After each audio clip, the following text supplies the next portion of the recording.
దాదాపు 3 గంటల తర్వాత ఇప్పుడు వస్తాను బయటికి. బయోమెట్రిక్ ప్రాబ్లం అయిందంట, బాగా లేట్ అయిపోయింది. బయోమెట్రిక్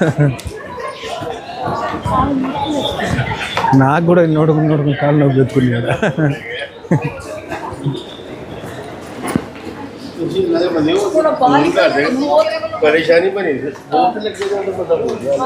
మామూలుగా అయితే ప్లేట్ దిగినాక 1 గంటలో బయటకు వచ్చేస్తారు, కానీ దాదాపు 3.5 గంట పట్టింది రావడానికి, బయట రావడానికి. 1.5 ప్లేట్ దిగితే దాదాపు 5 గంటలకు బయటకు వచ్చింది మా వైఫ్. ఎందుకంటే లోపల బయోమెట్రిక్ చేస్తున్నారు. ఇంతకుముందు బయట చేసేవాళ్ళు ఇప్పుడు ఎవరైతే వస్తున్నారో వాళ్ళకి లోపలనే బయోమెట్రిక్ చేస్తున్నారంట, అందుకే విపరీతమైన లేట్ అయింది. ఇంక కూడా ఎవరైనా వచ్చేవాళ్ళు టెన్షన్ పడకండి ఎవరన్నా, ఎందుకంటే వాళ్ళు ఇంకా తొందరగా రాలేదే, దిగారు తొందరగా రాలేదని ఆలోచించకండి. ఎందుకంటే బయోమెట్రిక్ వల్ల చాలా లేట్ అవుతుంది. కాకపోతే నేనైతే రోమింగ్ పెట్టడం మర్చిపోయాను. టెలిఫోన్ అందుబాటులో ఉండేట్టు పెట్టండి, ఎందుకంటే మనం కూడా టెన్షన్ పడకుండా వాళ్ళు టెన్షన్ పడకుండా ఉంటారు.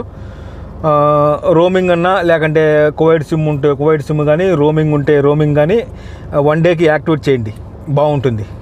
వాళ్ళు టెన్షన్ పడరు, మనం ఇక్కడ బయట టెన్షన్ పడము. కాకపోతే నాకు ఫోన్ చేసింది దిగిన తర్వాత మళ్ళీ ఫోన్ చేయాలనుకుంటే ఎవరి దగ్గర ఫోన్ అక్కడ పనిచేయలేదు, అంటే ఎవరి దగ్గర లేదంట ఫోను. అంటే కొందరు కొత్తగా వచ్చేవాళ్ళు కదా, వాళ్ళ దగ్గర మా దగ్గర లేదు అన్నారంట. అడిగిందంట ఆల్రెడీ, ఒక మాట చెప్తామని బయటికి.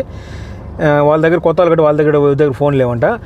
నా పక్కన కూడా ఒక అతను వాళ్ళ వైఫ్కి వీసా తీశాడంట, కంపెనీ వీసా. అంటే విజిట్ కాదు కానీ కంపెనీ వీసా, అంటే మామూలుగా పనిచేసేదాన్ని కంపెనీ వీసా తీశాడంట. ఆమె కూడా నిలబడిపోయింది, ఆమె కూడా రాలేదు బయటికి కూడా, ఎందుకంటే బయోమెట్రిక్. మా వైఫ్ వచ్చిన తర్వాత కూడా ఆమె ఇంకా రాలేదు బయటికి. అతను చెప్పాడు ఆమె దగ్గర ఫోన్ అందుబాటులో ఉండిందంట కొంచెం, అంటే వైఫై కొంచెం ఆన్ అవుతూ ఆఫ్ అవుతూ ఉందంట. వైఫై కూడా సరి పనిచేయాలంటే, వైఫై పనిచేస్తుంది కువైట్ ఇంటర్నేషనల్ ఎయిర్పోర్ట్లో.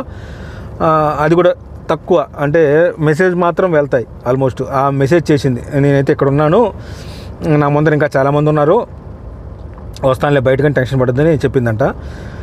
ఫోన్ అందుబాటులో పెడితే బాగుంటుందని నేను అనుకుంటున్నాను. 1 డే రోమింగ్ కానీ, లేదంటే కువైట్ సిమ్ ఉంటే కువైట్ సిమ్ కానీ ఏదన్నా. ఓకే, ఇంకా ఏదైనా మీకు మా వైఫ్ వచ్చేసింది కాబట్టి ఇంకా ఏమైనా మీకు ఏమన్నా డౌట్లు ఏదైనా ఉన్నా కామెంట్లు అడగండి, ప్రతి ఒక్కదానికి మీకు క్లియర్గా సమాధానం చెప్తాను. ఓకే, థ్యాంక్ యూ అందరికీ. జై భారత్, జై హింద్.